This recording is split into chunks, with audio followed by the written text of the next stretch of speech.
गीता ज्ञान श्री कृष्ण कहते हैं, खुशी आत्मा का सच्चा स्वरूप है।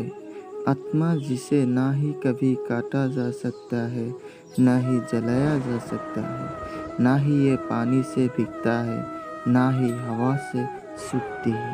श्री कृष्ण कहते हैं, जीवन को स्वयं के लिए आसान बनाओ, संगठित रहो, वर्तमान में जीना सीखो, दिन प्रतिदिन की छोटी छोटी गतिविधियों को अपनी खुशियाँ सराहने का मौका दो। श्री कृष्ण कहते हैं, जो व्यक्ति मुझे सभी जीवों का मित्र, सृष्टि का निर्माता, सभी प्राणियों का अंत मानता है तथा आध्यात्मिक विषयों को समझता है, उसे आनंद शांति की प्राप्ति होती है। श्री कृष्ण कहते हैं, जिस व्यक्ति का मन किसी इंद्रिय सुख की तरफ जाता है, वह शौक उत्पन्न होता है। शौक से इच्छा बढ़ती है और इच्छा से क्रोध की उत्पत्ति होती है। श्री कृष्ण कहते हैं, अपने जीवन को पूरी ईमानदारी से जीना उस जीवन से बेहतर है जहाँ कोई किसी के परिपूर्ण जीवन की नकल करने में दुखी रहता है। श्री कृष्ण कहते हैं, कर्मों में आसक्ति मनुष्य को स्वार्थी बनाकर कर्म बंधन पैदा करती है।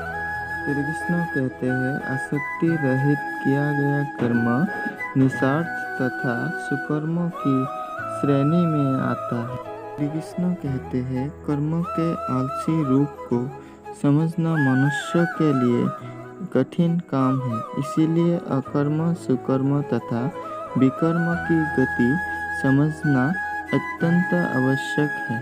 श्री कृष्ण कहते हैं, कर्मयोगी अपने मन, बुद्धि तथा इंद्रियों की मदद से कर्म करता है, किंतु स्वयं को उस कर्म से अनासक्त रहकर आत्मसिद्धि करता है।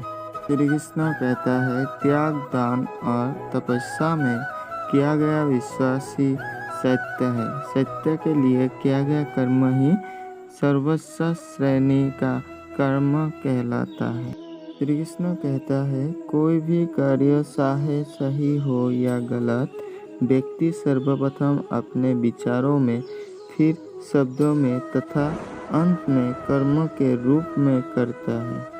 भगवान उवाच, किसी भी कार्य को आसक्त होकर करना चाहिए, यही मेरी सर्वोच्च सलाह है। श्री कृष्ण कहते हैं, जो अपनी इंद्रियों से तो नहीं किंतु मानसिक रूप से भावना भोग के कर्म करते रहते हैं, वही लोग पाखंडी कहलाते हैं। श्री कृष्ण कहते हैं, जीवन के अनिवार्य कार्य करते रहना चाहिए, क्योंकि कुछ न करने से बेहतर कुछ करना है। श्री कृष्ण कहते हैं, आज तो ज्ञानी व्यक्ति भी कर्म और अकर्म के बीच के अंतर को समझने में असमर्थ है। वीडियो देखकर अच्छी लगी तो लाइक, शेयर एंड सब्सक्राइब करें। जय श्री कृष्ण।